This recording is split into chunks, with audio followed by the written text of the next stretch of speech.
नमस्कार। इस नए एपिसोड में हम आपका स्वागत करते हैं और हमारे साथ प्रोफेसर जबरीवाल पारख साहब भी हैं। आपको पता है कि पारख साहब जो है हर सप्ताह हिंदी सिनेमा को लेकर के या भारतीय सिनेमा को लेकर के शुरुआत से उसकी यात्रा कथा, कौन सी फिल्में बनी, कैसे अच्छी बनी, क्या-क्या फ़िल्म कितनी फ़िल्में थी जो अच्छी बनी, उसके क्या-क्या कारण रहे, उन तमाम विषयों पर विश्लेषण कर रहे हैं विस्तार के साथ। और जो नए साथी जुड़े हैं उनसे निवेदन ये है कि आप चैनल सब्सक्राइब करें, लाइक करें वीडियो और अच्छा लगता है वीडियो तो आप उसको शेयर भी करें, अपने दोस्तों को बताएं। और ये जो हम एपिसोड कर रहे हैं वो भारतीय सिनेमा को समझने में बड़ी भूमिका निभाएगा, क्योंकि प्रोफेसर जबरीवाल पारख साहब जो है न सिर्फ प्रोफेसर रहे, लंबे समय तक अध्यापन का कार्य किया, बल्कि सिनेमा को लेकर के, मीडिया को लेकर के उन्होंने जो किताबें लिखी हैं वो विलक्षण है। और भारत में हिंदी में बहुत कम लोगों ने सिनेमा और मीडिया पर किताबें लिखी। पारख साहब ने लिखी है और सतत अभी भी लिख रहे हैं।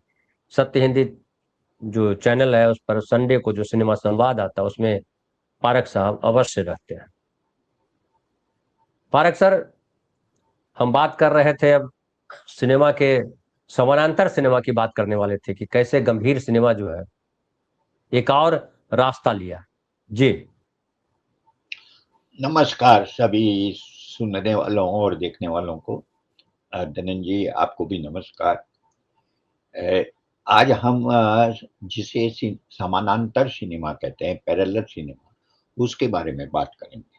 अभी तक हमने जो बात की थी वह मूक सिनेमा का उदय भारत में कैसे हुआ, सिनेमा का उदय कैसे हुआ, मूक सिनेमा का, फिर सवाक सिनेमा का, उसके बाद में आज़ादी से पहले के सिनेमा के बारे में हमने बात की, फिर आज़ादी के बाद जिसे 1947 से लेकर 1964 जिसे नेहरू युग के नाम से जाना जाता है, उसके बारे में भी हमने बात की है। समय एक सा नहीं रहता है, देश में भी समय बदलता है और सिनेमा की दुनिया में भी समय बदलता है। तो इस बदले हुए सिनेमा समय के साथ-साथ समाज बदलता है और समाज और समय के बदलने के साथ सिनेमा भी बदलता है।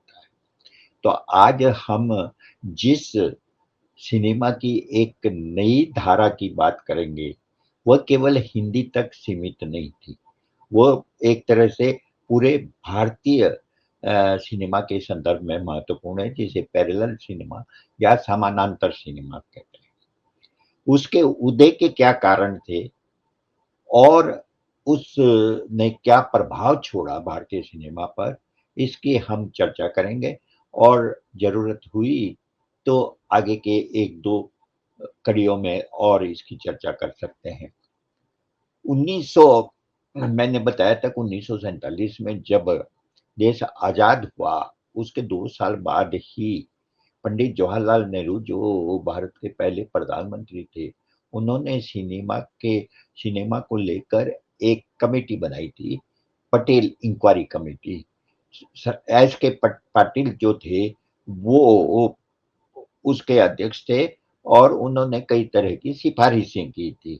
उन सिफारिशों में एक सिफारिश थी कि सिनेमा के विकास के लिए सरकार को भी अपनी भूमिका निभानी चाहिए और उसे निभाने के लिए फिल्म वित्त निगम की स्थापना की जानी चाहिए, जिस जिसके द्वारा फिल्मकारों को वित्तीय मदद दी जा सके, यानी कि कम ब्याज पर उन्हें ऋण दिया जा सके ताकि वो अपनी पसंद की फिल्में बना सके और बाजार पर निर्भर न हो।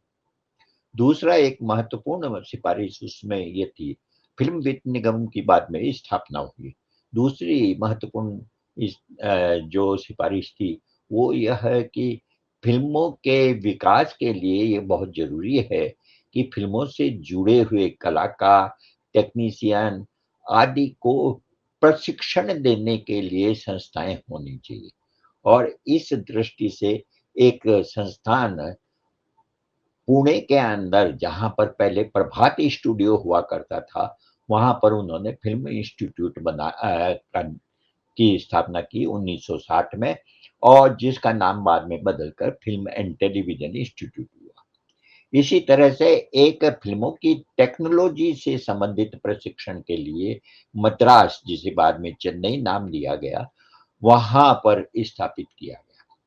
यह भी सिफ़ारिश की गई थी कि हर साल देश में अंतर्राष्ट्रीय फ़िल्मों का एक कार्यक्रम आयोजन होना चाहिए, फ़िल्म महोत्सव टाइप का, इंटरनेशनल फ़िल्म फेस्टिवल के रूप में, और उसकी शुरुआत भी 1952 से फ़िल्म्स डिवीज़न के द्वारा की गई, और जिसमें अंतर्राष्ट्रीय स्तर की महत्वपूर्ण फ़िल्में, प्रख्यात फ़िल्में भारतीय दर्शकों को उपलब्ध कराई गई देखने के लिए।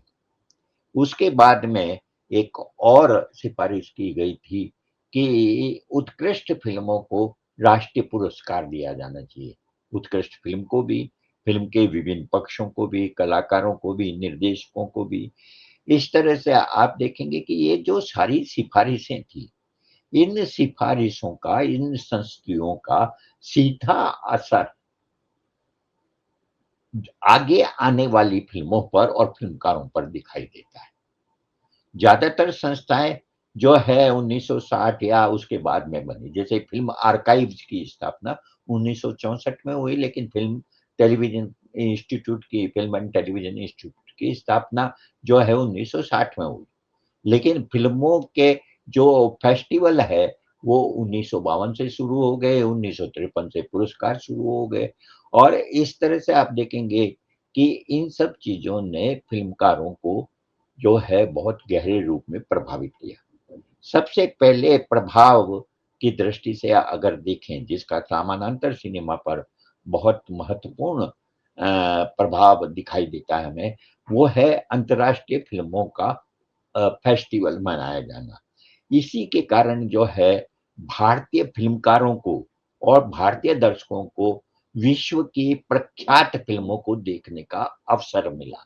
जैसे 1952 में जब पहला फेस्टिवल दिल्ली में, बम्बई और चेन्नई में हुआ था, उस समय विटोरिया डी सिक्का नाम के जो इटली के महान फ़िल्मकार थे, जिनकी दी बाइसिकल थीप नाम की फ़िल्म 1952 से पहले 1948 में संभवतः बन चुकी थी, वो 1952 के फेस्टिवल में दिखाई गई।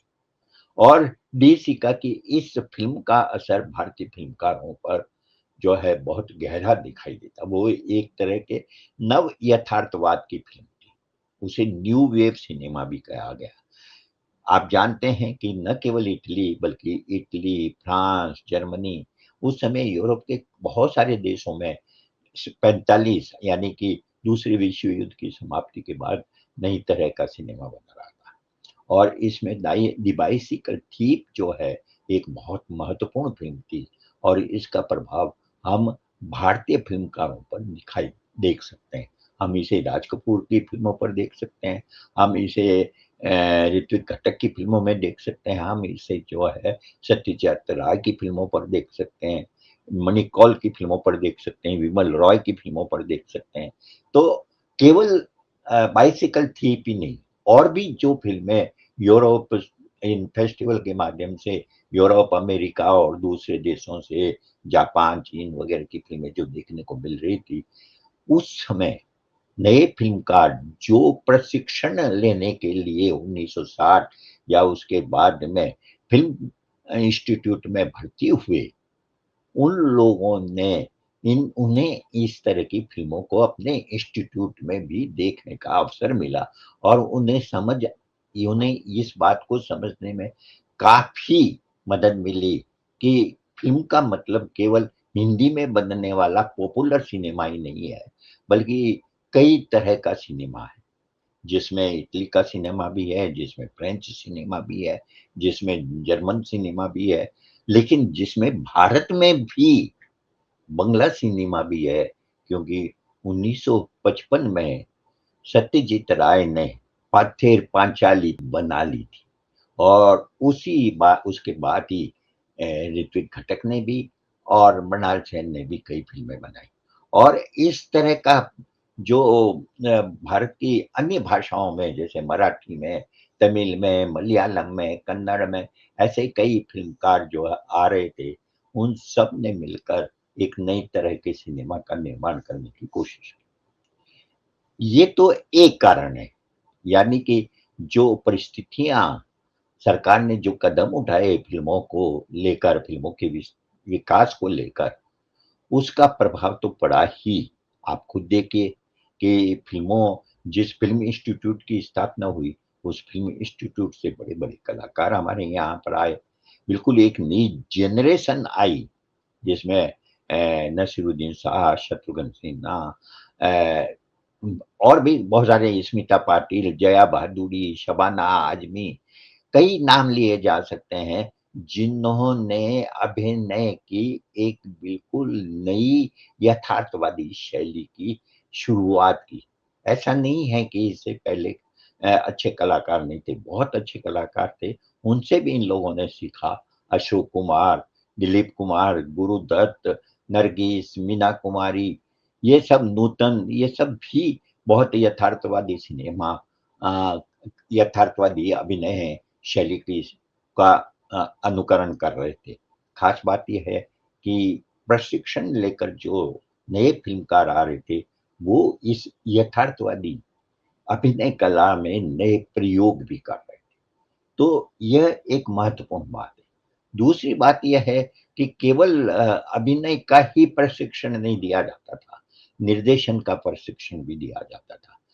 जैसे मणिकौल जो है वहीं से सीख के आए थे, कुमार साहनी, और भी कई कलाकार हैं जिन्होंने की फ़िल्म इंस्टीट्यूट से निर्देशन की ट्रेनिंग ली थी।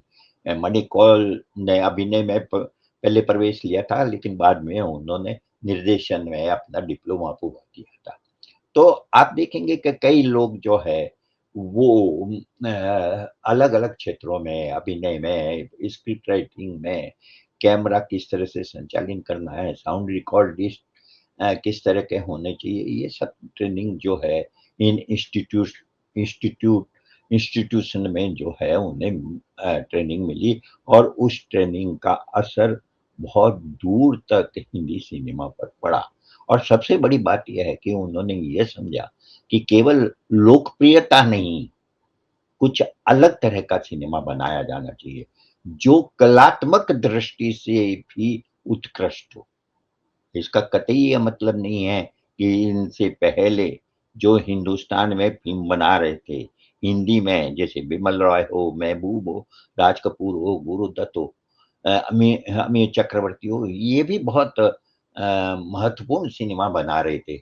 लेकिन ये फ़िल्में जो बना रहे थे, यथार्थवाद के साथ एक तरह का मेलोड्रामाई शैली का अनुकरण कर रहे थे। यानी कि जहाँ ज़रूरत हुई, वहाँ गीत और संगीत का भी प्रयोग कर रहे थे। लेकिन इस कहना चाहिए कि फ़िल्म इंस्टीट्यूट से जो ट्रेनिंग लेकर आ रहे थे, या इवन उससे पहले जो बंगाल के फ़िल्मकार थे, चाहे वो सत्यजीत राय, मणि कौल, या नहीं, मृणाल सेन और ऋत्विक घटक हों, वे एक नए तरह का यथार्थवादी सिनेमा लेकर आ रहे थे, और वे समझते थे कि फ़िल्मों में गानों का होना जो है, वो उपयुक्त नहीं है। ये उनका दृष्टिकोण था, इससे हम सहमत हों या ना हों एक अलग बात है, लेकिन एक नए तरह का सिनेमा आया। एक और बात मैं जो कहना चाहता हूँ, उस पर ज़रूर ध्यान दें। ये सही है कि एक आंदोलन के रूप में समानांतर सिनेमा की शुरुआत जो है, वो नेहरू युग की समाप्ति के बाद। लेकिन इसका मतलब ये नहीं है कि स्वदेशीयपूर्ण, सामाजिक जागरूकता वाला सिनेमा जो है, वो बनना बंद हो गया था। वो बन रहा था, बिल्कुल उसी तरह से जैसे नेहरू युग में बन रहा था, और जिनकी फ़िल्मों की चर्चा हम पहले कर चुके हैं, 2 बीघा ज़मीन से लेकर बंदिनी तक, हम ये पूरी परंपरा देख सकते हैं, और वो उस तरह की फ़िल्में बनती रही। लेकिन ये जो नए तरह का यथार्थवादी सिनेमा बन रहा था, वो नए तरह का यथार्थवादी सिनेमा की शुरुआत हम कहाँ से माने? 2 तरह के दृष्टिकोण हमें मिलते हैं।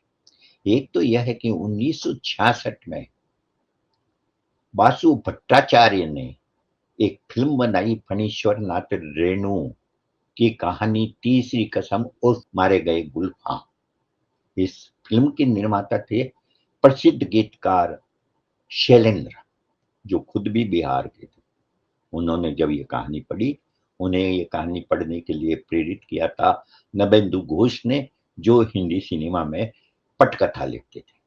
वो कहानी पढ़ी तो शैलेंद्र को लगा कि इस पर फिल्म जरूर बननी चाहिए, और अगर कोई बनाता हो या न बनाता हो, लेकिन मैं इस फिल्म को बनाऊंगा। और उन्होंने उस फिल्म को बनाने के लिए अपनी एक फिल्म कंपनी भी स्थापित की। बासु भट्टाचार्य, जो एक नए स्ट्रगल करने वाले कहना चाहिए कि निर्देशक थे, और जो फिल्म इंस्टीट्यूट से ही जुड़े आए थे, उनको ये दायित्व सौंपा उसका। फिल्म की कहानी, अगर आप लोग साहित्य से परिचित हैं, हिंदी साहित्य से, और खासतौर पर फणीश्वर नाथ रेणु के लेखन से परिचित हैं, तो आप जानते हैं कि वैसे तो वो बहुत बड़े कहानीकार थे, और उनकी दसियों कहानियां बहुत ही लोकप्रिय, बहुत ही पसंद की जाती है। लेकिन तीसरी कसम जो है, शायद बहुतों की नजर में और मेरी नजर में भी बहुत ही उत्कृष्ट कहानी, और उस पर फिल्म बनाई गई। फिल्म में निर्देशक बासु भट्टाचार्य जरूर थे, लेकिन उसमें उनके सहायक बासु चटर्जी भी थे, और बी आर इशारा भी थे, जो बाद में बहुत बड़े फिल्मकार, फिल्म निर्देशक आए बने थे, जिनके बारे में हम आगे और चर्चा करेंगे। लेकिन खास बात है कि 1966 में ये जो बासु भट्टाचार्य की फिल्म थी, या कहना चाहिए जो शैलेंद्र की फिल्म थी, वास्तव में उसे शैलेंद्र की फिल्म कहना चाहिए, क्योंकि फिल्म को की पूरी संकल्पना जो है, वो शैलेंद्र और फणीश्वर नाथ रेणु ने मिलकर की थी। उसकी पटकथा नवेंदु घोष ने लिखी थी, लेकिन नवेंदु घोष ने वो शैलेंद्र के साथ मिलकर की थी। ध्यान देने की बात यह है कि फणीश्वर नाथ रेणु की इस कहानी में जो भी बदलाव फिल्म के लिए किए गए, वो शैलेंद्र की सहमति से किए गए। हम कभी इस फिल्म पर विस्तार से चर्चा करेंगे, तब हम और बताएंगे कि फिल्म निर्माण में क्या क्या कठिनाइयां आई, और जो परिवर्तन करने के लिए उन पर दबाव पड़ रहा था शैलेंद्र पर, उन्होंने उसे नुकसान उठाकर भी, इस बात का खतरा उठाकर भी कि भले ही दर्शक देखने के लिए ना आए, उन्होंने फिल्म वैसी ही बनाई जैसे कि वो चाहते थे, और जैसे कि फणीश्वर नाथ रेणु चाहते थे। तो 1966 की इस फिल्म को क्या हम समानांतर सिनेमा की शुरुआत के रूप में देख सकते हैं? ये एक दृष्टिकोण है। लेकिन इस मान्यता में थोड़ी सी जो कठिनाई है, वो ये है कि ये फिल्म बनी मेलोड्रामा के रूप में है। इसमें इसके गीत संगीत बहुत ही प्रसिद्ध है। आप जानते हैं कि इसमें कई सारे गीत हैं जो ज्यादातर शैलेंद्र ने लिखे हैं, और उनमें से कई गीत जो है, शैलेंद्र ने बिहार के लोक गीतों और लोक कथाओं से प्रेरित होकर उसको विस्तार दिया। कुछ और गीत नहीं, और सर उसमें क्या है, जो किताब, जो कहानी है मारे गए गुलफाम, कई गीतों के मुखड़े उसमें हैं, हाँ बिल्कुल। उस कहानी वो में। मूल मूल कहानी में उसमें जो गीत हैं, उनके मुखड़े हैं, जिसको कि शैलेंद्र ने जो है बढ़ाया है, या हसरत जी जयपुरी ने अगर लिखा है तो जी, हसरत जयपुरी ने बिल्कुल। लिखा है।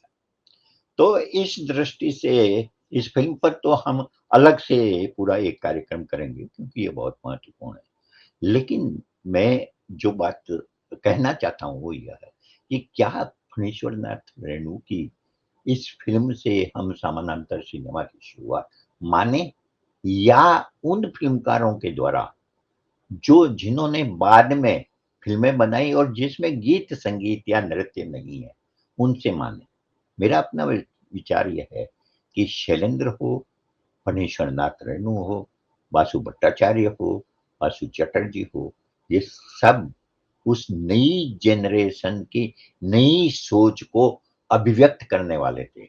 यह सही है कि शैलेंद्र जो है, उससे पहले लगभग 15-20 साल से राज कपूर और शंकर जयकिशन के लिए गीत लिखते आ रहे थे, लेकिन शैलेंद्र द्वारा तीसरी कसम कहानी को अब फिल्म बनाने के लिए चुनना, उस दौर में जो नेहरू के बाद का दौर है, और यह फिल्म जो है वो, या ये कहानी जो है वो एक तरह से उन लोगों के बारे में बहुत ही यथार्थपरक ढंग से, बहुत ही प्रभावी ढंग से कहती है।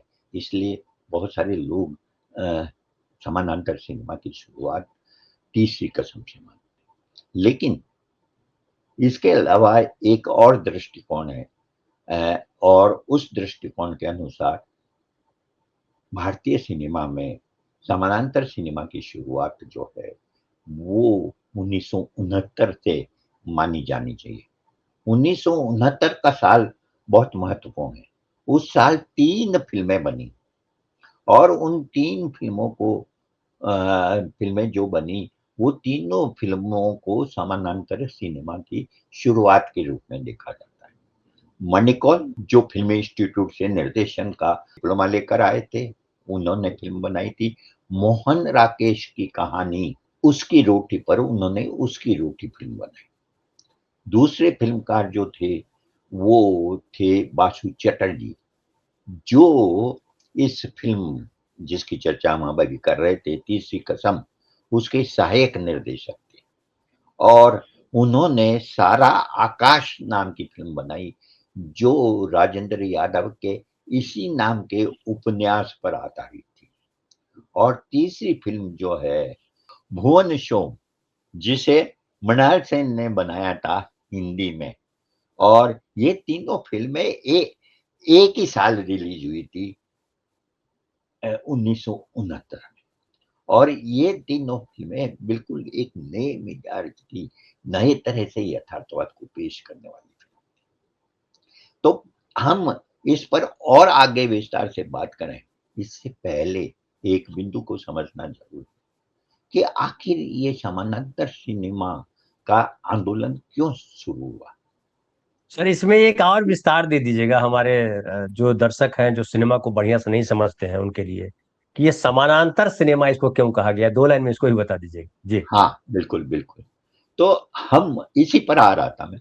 तो ये समानांतर सिनेमा जो है वो क्यों अस्तित्व में आया और एक आंदोलन का रूप क्यों लिया। कारण यह है कि जो शुरुआत 1952 में अंतर्राष्ट्रीय फिल्म महोत्सव से शुरू हुई, जिस शुरुआत राष्ट्रीय पुरस्कारों से हुई, और जिसकी शुरुआत जो है फिल्म इंस्टीट्यूट की स्थापना से हुई, उसने एक फिल्मकारों की एक नई जनरेशन को पैदा किया। और वो नई जनरेशन जो है, जो पहले से चली आ रही फिल्में थी, जो लोकप्रिय फिल्में थी, उन लोकप्रिय फिल्मों से असंतुष्ट थे। क्यों असंतुष्ट थे?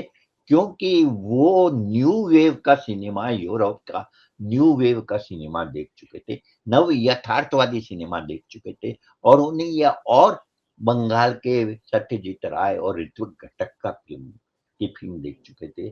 ध्यान दें कि ऋत्विक घटक जो है कुछ समय के लिए फिल्म इंस्टीट्यूट में अध्यापक बनकर भी गए थे, और वहां पर ये जो मणिकौल वाली पीढ़ी है, इस मणिकौल वाली पीढ़ी को उन्होंने सिखाया भी था, प्रशिक्षित किया था। तो इन लोगों को ये लगा कि हमें कुछ अलग तरह की फिल्में बनानी चाहिए। जाहिर है कि यूरोप के न्यू वेव सिनेमा का, नव यथार्थवादी सिनेमा का भी असर था, लेकिन सबसे बड़ी बात ये थी कि वो लोकप्रिय सिनेमा से असंतुष्ट थे। उसके पैरेलल वो कुछ अलग तरह का करना चाहते थे, कुछ अलग तरह का करना। वो अपनी पहचान जो है उस लोकप्रिय सिनेमा के साथ जोड़कर नहीं देख रहे थे, बल्कि उसके समानांतर एक नए तरह का सिनेमा स्थापित करना चाहते थे। इसलिए वो जो है उन्होंने इसे न्यू वेव या पैरेलल सिनेमा कहा। पैरेलल सिनेमा इसलिए कि मुख्य धारा का जो सिनेमा था, मेन स्ट्रीम सिनेमा, जो पॉपुलर सिनेमा था, वो तो था ही, वो खत्म नहीं हुआ था, वो कमजोर भी नहीं हुआ था, वो उतना ही मजबूत था। लेकिन उसके पैरेलल, उसके समानांतर यह सिनेमा बना। इस सिनेमा को अस्तित्व में लाने में फिल्म वित्त निगम का भी बड़ा हाथ था। उस फिल्म वित्त निगम ने नए फिल्मकारों को वित्तीय मदद की, ऋण देकर भी की और सीधे तौर पर सहायता देकर भी की। और उस समय उदाहरण के लिए मैं आपको एक उदाहरण देता हूँ जिससे आप समझ सकते हैं कि उस समय किस तरह वित्तीय स्थिति थी। 1975 में फ़िल्म रिलीज़ हुई थी शोले, और शोले फ़िल्म जो है वो उसके बनाने में करीबन बताते हैं 3 करोड़ की लागत आई थी। बहुत ही महत्वपूर्ण फ़िल्म थी। मेरे ख्याल में हिंदुस्तान में जो बहुत ही लोकप्रिय फ़िल्में बनी हैं, मुग़ल-ए आज़म से लेकर शोले तक, अ, उस दृष्टि से देखें तो शोले जो है 3 करोड़ की लागत से बनी थी और 30 करोड़ रुपए उस ज़माने में उसने कमाए थे। ये बहुत बड़ी चीज़ थी। लेकिन उसी 1975-76 में सत्यजीत राय ने अपनी पहली हिंदी फ़िल्म बनाई थी, जिसका नाम था प्रेमचंद की कहानी पर शतरंज के खिलाड़ी। और वो भी एक कलर फ़िल्म, एक रंगीन फ़िल्म थी और उसमें संजीव कुमार और अमजद खान, शबाना आज़मी जैसे बहुत महत्वपूर्ण कहना चाहिए अभिनेता काम कर रहे थे और उसकी कुल लागत थी 20 लाख रुपए। 20 लाख रुपए में सत्यजीत राय ने वो फ़िल्म बना ली और वो 20 लाख रुपए भी एक तरह से ज़्यादा थे, क्योंकि एक तो वो पीरियड ड्रामा था, यानी कि एक ख़ास अतीत के ख़ास समय को उसमें फ़िल्माया गया था और दूसरा वो रंगीन थी। उसके बावजूद भी बताते हैं कि 20 लाख रुपए में वो फ़िल्म बन गई थी। लेकिन उस ज़माने में 3, 4, 5 लाख रुपए में पूरी फ़िल्म एक प्रभावशाली फ़िल्म बन जाती थी, जबकि पॉपुलर सिनेमा जो है, वो 1 करोड़, 2 करोड़, 3 करोड़, 5 करोड़ इस तरह से करोड़ों रुपयों में फ़िल्में बनती थी। तो एक तरह से देखें तो ये एक बड़ा फ़र्क था कि लोकप्रिय सिनेमा जो है, क्यों क्यों ये अंतर क्यों हो रहा था? ये अंतर इसलिए हो रहा था, क्योंकि जो कलाकार थे उस युग में, जब बड़ी-बड़ी कंपनियाँ थी और जहाँ पर कर्मचारी के रूप में या नौकरी के रूप में कलाकार काम करते थे, वो समय खत्म हो चुका था। अब कलाकार की फीस हर फ़िल्म में अलग-अलग होती थी। अगर उसकी लोकप्रियता बढ़ गई है, तो वो ज़्यादा पैसा माँगता था और अगर उसकी लोकप्रियता उतनी नहीं है, तो उसे कम पैसे में ही काम करना पड़ता था। तो इस तरह से ये दुनिया बदल गई थी और फ़िल्म के बजट का बड़ा हिस्सा जो है, वो कलाकारों के को पैसा देने में खर्च होता था, 70-80% तक। हाँ, ये और बात है कि बहुत सारे बड़े कलाकार जो पॉपुलर फ़िल्म बनाने वालों से जितना पैसा खर्च पैसा लेते थे, उससे बहुत कम पैसा लेकर वे इन जो प्रतिष्ठित फ़िल्मकार थे, जैसे सत्यजीत राय हैं, जैसे मृणाल सेन है या और कई फ़िल्मकार, उनकी फ़िल्मों में वे बहुत कम जो है पैसा लेकर भी काम कर लेते थे। यही कारण है कि शतरंज के खिलाड़ी में हमें ये बड़े-बड़े कलाकार नज़र आते हैं, क्योंकि उनके लिए गर्व की बात थी कि वो सत्यजीत राय के साथ फ़िल्म में काम कर रहे थे। दूसरी चीज़ जो हुई महत्वपूर्ण, वो यह कि ये जो फ़िल्मकार थे और अभिनेता थे, ये बिल्कुल नए थे जो लोग नसीरुद्दीन शाह, ओम पुरी, ये सब जो पंकज कपूर वग़ैरह, ये बिल्कुल नए कलाकार थे। ज़ाहिर है कि फ़िल्म बाज़ार में अभी उनकी ऊँची कीमतें तय नहीं हुई और इनको लेकर फ़िल्में बनाई जा रही थी।